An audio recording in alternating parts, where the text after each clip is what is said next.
Hello दोस्तों, welcome back to my channel. दोस्तों आज हम लोग देखेंगे गणित शिक्षण विधि का चैप्टर नंबर 7 और 8। ठीक है, तो दो चैप्टर है इस वीडियो में और चैप्टर नंबर 7 का नाम है क्रियात्मक अनुसंधान। ठीक, तो टाइम वेस्ट नहीं करेंगे क्योंकि बहुत ज़्यादा अभी रिवीजन करना है। तो चलिए स्टार्ट करते हैं। पहला क्वेश्चन दिया गया है, अनुसंधान का शाब्दिक अर्थ क्या है। ऑप्शन दिया गया, लक्ष्य का अनुगामी होना या फिर लक्ष्य का पक्षगामी होना, पश्चिगामी होना या फिर बार बार खोजना या इनमें से कोई नहीं। बताइए। अरे हाँ, तो इसका आंसर हो जाएगा ए ऑप्शन से, लक्ष्य का अनुगामी होना। नेक्स्ट क्वेश्चन देखते हैं, निम्न कथन किससे संबंधित है। शैक्षिक अनुसंधान वह प्रक्रिया है जो शैक्षिक परिस्थितियों में एक व्यवहार संबंधी विज्ञान के विकास की ओर अग्रसर होती है। ठीक है, तो याद रखिएगा व्यवहार संबंधी विज्ञान के विकास की ओर अग्रसर होती है। तो ये बोला है, ऑप्शन दिया गया एम ट्रेवर्स से या फिर सी.बी. क्राफोर्ड से या फिर एल.वी. रेडमैन से या फिर पी.एम. कुक ने। तो इसका आंसर भी फर्स्ट हो जाएगा, एम ट्रेवर्स ने। फिर है, शैक्षिक अनुसंधान के कितने प्रकार होते हैं। बस इसको नोट डाउन कर लीजिएगा क्योंकि प्रकार वाला क्वेश्चन आ गया है और इससे बोला गया है कि 1, 2, 3 या फिर 4। तो इसका आंसर हो जाएगा 2। फिर है, क्रियात्मक अनुसंधान शिक्षकों, निरीक्षकों, प्रशासकों द्वारा अपने निर्णयों तथा कार्यों में गुणात्मक सुधार लाने के लिए किया जाने वाला अनुसंधान है। प्रयुक्त कथन किसका है। बताइए किसका है ये कथन। सारा ब्रैकवेल का या फिर कार्टर वी गुड का या फिर जॉर्ज मॉडली का या फिर जॉन्स डब्ल्यू वेस्ट का। तो इसका आंसर हो जाएगा बी ऑप्शन से, कार्टर वी गुड का है ये। और क्रियात्मक अनुसंधान के कितने प्रकार होते हैं, ये भी इंपॉर्टेंट है। इम्पॉर्टेंट देखिए, वैसे तो सारे क्वेश्चन ही इम्पॉर्टेंट होते हैं बट ये वाले क्वेश्चन इसलिए कह रहे हैं क्योंकि ये थोड़ा सा कंफ्यूजन हो जाता है। नंबर वाले क्वेश्चन में आपने हमेशा याद रखा, मतलब कि पहले भी देखिए प्रीवियस ईयर में भी क्वेश्चन जो पूछे गए थे, जिसको आता होगा वो तो कर लिया होगा बट अगर कंफ्यूजन हुई तो वो गलत होने के ज़्यादा चांसेस होते हैं। ठीक है, तो इसीलिए बोल रहे हैं कि ये वाले क्वेश्चन क्या है, नोट डाउन जरूर कर लीजिएगा। क्रियात्मक अनुसंधान के कितने प्रकार होते हैं। ऑप्शन दिया गया 4, 3, 2 या फिर 7।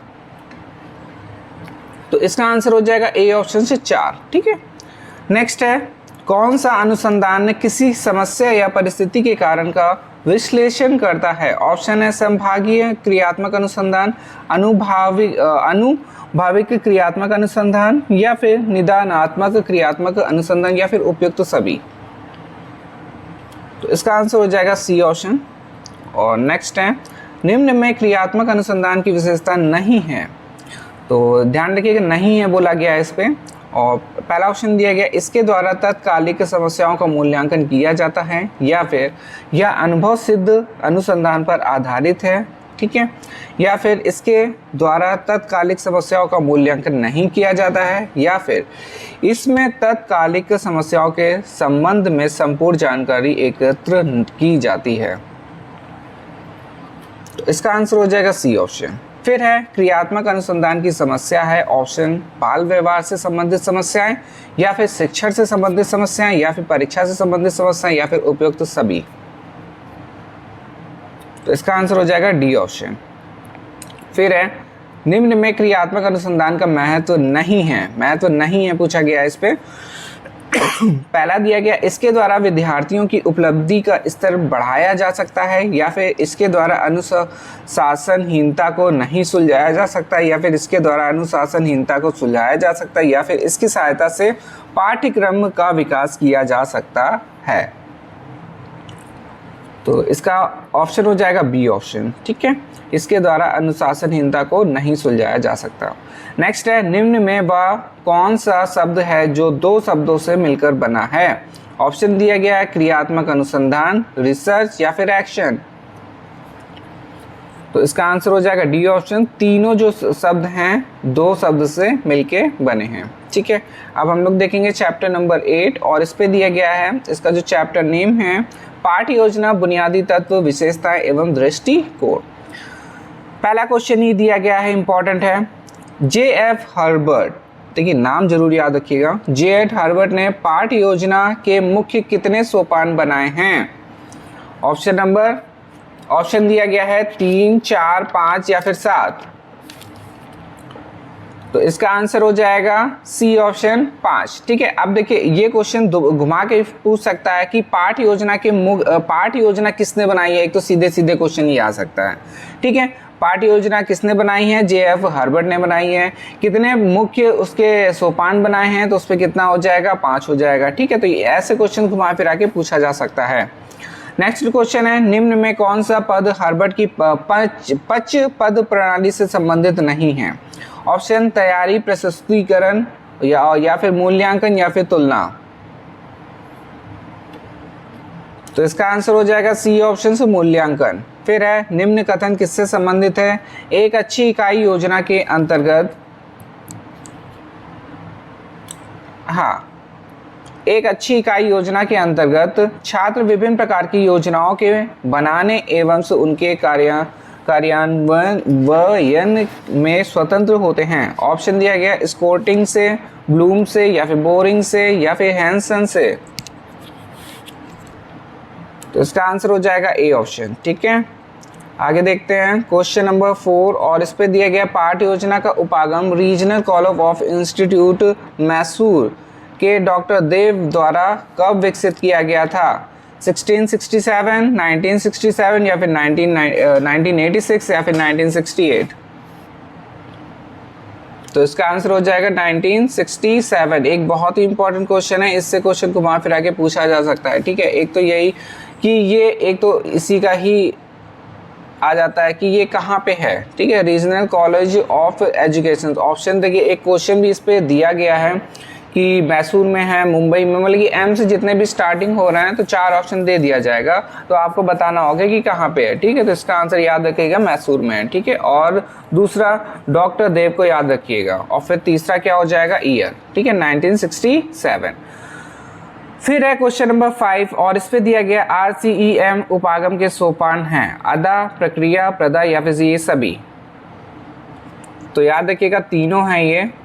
और फिर है डॉक्टर B.S. ब्लूम द्वारा निर्धारित शिक्षा योजना को क्या कहा जाता है? ठीक है, शिक्षा योजना को क्या कहा जाता है? ऑप्शन दिया गया है मूल्यांकन उपागम या फिर चक्रीय योजना या फिर NCERT उपागम या इनमें से कोई नहीं। तो इसका आंसर हो जाएगा मूल्यांकन उपागम। ठीक है, तो किसने दिया है? Doctor B.S. ब्लूम। नेक्स्ट है क्वेश्चन, शिक्षण की चक्रीय योजना का प्रतिपादन से किसने किया है? ब्लूम ने या फिर मॉरिसन ने या फिर बोरिंग ने या फिर हैंसन ने? तो इसका आंसर हो जाएगा मॉरिसन ने किया है। क्वेश्चन नंबर 8, मॉरिसन उपागम में मॉरिसन ने कितने पदों का उल्लेख किया है? 3, 4 या फिर 5 या फिर 7? Note down. तो इसका आंसर हो जाएगा सी ऑप्शन 5। फिर है, किस पाठ योजना को भारतीय उपागम कहते हैं? NCERT पाठ योजना या फिर RCEM पाठ योजना या फिर मॉरिसन पाठ योजना या इनमें से कोई नहीं? तो इसका आंसर हो जाएगा ए ऑप्शन से NCERT पाठ योजना। ठीक है, तो किस पाठ योजना को भारतीय उपागम कहते हैं? NCERT पाठ योजना को बोलते हैं। फिर DV एवं किलपैट्रिक उपागम का सर्वाधिक उपयोग कहाँ होता है? ऑप्शन भारत में, अमेरिका में, ब्राजील में या फिर फ्रांस में? तो इसका आंसर हो जाएगा बी ऑप्शन से, अमेरिका में होता है। ठीक है, तो नाम याद रखिएगा, DV एवं किलपैट्रिक, दो ही याद रखिएगा, दो ही नाम है। और फिर इसके बाद दिया गया है, महात्मा गांधी ने अपनी बेसिक शिक्षा में किसका उपयोग किया है? ऑप्शन से DV एवं से किलपैट्रिक उपागम का या फिर RCEM का या फिर NCERT का या फिर हर्बर्ट का? तो याद रखिएगा पहले ही ऑप्शन हो जाएगा DV एवं से किलपैट्रिक का उपयोग किया है इन्होंने। और नेक्स्ट है, निम्न कथन किससे संबंधित है? इकाई, योजना, समस्या या योजना। ठीक है, एक जो इकाई किसी समस्या या योजना से संबंधित सीखने वाली क्रियाओं की समानता या एकता को बनाती है, किसने बोला है ये? तो बोरिसिंग ने या फिर बैस्ले ने या फिर रिक्स ने या फिर ब्लूम से? तो इसका आंसर सी हो जाएगा, रिक्स। नेक्स्ट है इकाई योजना बनाने के सिद्धांत हैं इकाई का सिद्धांत, रुचि का सिद्धांत या फिर गतिशीलता का सिद्धांत या फिर उपयुक्त सभी। तो क्वेश्चन नंबर 13 का ऑप्शन हो जाएगा डी ऑप्शन। ठीक है, तो सारे सही हैं। और फिर है निम्न में इकाई योजना का महत्व नहीं है। ऑप्शन पहला दिया गया योजनाबद्ध शिक्षण करने में क्रमबद्धता आ जाती है या फिर योजना होने पर शिक्षक अपने विषय के साथ न्याय नहीं कर पाते या फिर योजना से कार्य करने पर अध्यापक में आत्मविश्वास का विकास होता है या इनमें से कोई नहीं। तो 14 का बी ऑप्शन हो जाएगा, योजना होने पर शिक्षक अपने विषय के साथ न्याय नहीं कर पाते। क्वेश्चन नंबर 15 और इस पे दिया गया है किसी कार्य को क्रमबद्ध एवं सफलतापूर्वक करते हुए एक निर्धारित उद्देश्य अथवा लक्ष्य को प्राप्त करने में साधन को क्या कहते हैं। ऑप्शन योजना, प्रशिक्षण, विषय वस्तु या इनमें से कोई नहीं। तो इसका आंसर हो जाएगा योजना। ठीक है, क्वेश्चन नंबर 16 और इस पे दिया गया इकाई योजना मुख्य रूप से कितने प्रकार की होती है, गोला मार दो। और इसका ऑप्शन दिया गया है 3, 4 और 2 या फिर इनमें से कोई नहीं। तो इसका आंसर हो जाएगा 2 ऑप्शन। ठीक है, तो इकाई योजना मुख्य रूप से 2 प्रकार की होती है। फिर है इकाई योजना का श्रेय किसको जाता है। एक और इम्पोर्टेंट, छोटे छोटे क्वेश्चंस काफ़ी इंपॉर्टेंट आएंगे क्योंकि MCQ क्वेश्चन है ये, और एग्ज़ाम में देखा ही होगा आप लोगों ने फर्स्ट सेमेस्टर में जब दिया था कैसे कैसे क्वेश्चंस आए थे। और क्वेश्चन नंबर 17 का ऑप्शन दिया गया हार्वर्ड को या फिर ब्लूम को या मॉरिसन को या फिर DV को। तो 17 का फर्स्ट हो जाएगा हार्वर्ड को। ठीक है, तो इकाई योजना का श्रेय किसको जाता है, हार्वर्ड को जाता है। फिर है किसका निर्माण किसी एक प्रकार के प्रकरण को ध्यान में रखते हुए किया जाता है। ऑप्शन इकाई योजना, पाठ योजना या फिर मूल्यांकन या इनमें से कोई नहीं। तो इसका आंसर हो जाएगा पाठ योजना का। ऑप्शन नंबर बी हो जाएगा इसका सही। और 19 क्वेश्चन नंबर है, इसमें दिया गया किसने शिक्षण लक्ष्यों को टैक्सोनॉमी पर NCERT नई दिल्ली में कार्य किया। ऑप्शन है प्रोफेसर HR श्रीवास्तव ने या फिर JP सूरी ने या फिर दोनों ने या इनमें से कोई नहीं। तो 19 का ऑप्शन नंबर सी हो जाएगा, दोनों ने किया है। फिर है निम्न में RCEM उपागम की विशेषता नहीं है। ऑप्शन दिया गया इस उपागम द्वारा पाठ नियोजन अत्यंत सरल है, इस उपागम में प्रक्रिया पर बल दिया जाता है या फिर इसमें मानसिक योग्यताओं पर विशेष बल दिया जाता है या फिर यह उपागम तीनों पक्षों के लिए उपयोगी नहीं है। तो इसका आंसर डी हो जाएगा।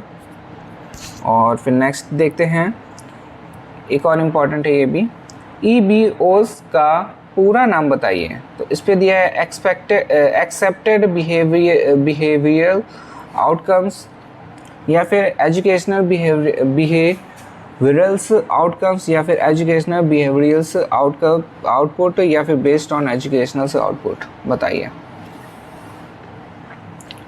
तो 21 का पहले ही ऑप्शन हो जाएगा। ठीक है, तो ये हो गया हमारा मैथ्स का चैप्टर नंबर 7 और 8। ठीक है, और इसके बाद हम लोग बायो को करेंगे, बायो के बाद फिर फिजिकल साइंस या फिर दोनों में से पहले हम सोच रहे हैं फिजिकल साइंस कर दें जिससे कि पूरा कंप्लीट हो जाए जल्दी जल्दी। फिर इसके बाद बायो, फिर इसके बाद मैथ्स। ठीक है, फिर इसके बाद जो टेक्नोलॉजी है वो भी हो जाएगी। तब तक तो अभी टाइम है क्योंकि 2 दिन का गैप भी मिलेगा टेक्नोलॉजी और EVS में, तो उस टाइम भी हो सकती है। तो अभी हम लोग का इम्पॉर्टेंट क्या पेडागोजी वाले जितने भी सब्जेक्ट हो वो पहले कंप्लीट कर लें। ठीक है, तो चलिए प्रैक्टिस करते रहिए और भी क्योंकि बहुत सारा है पढ़ने के लिए। तो चलिए नेक्स्ट वीडियो मिलते हैं, धन्यवाद।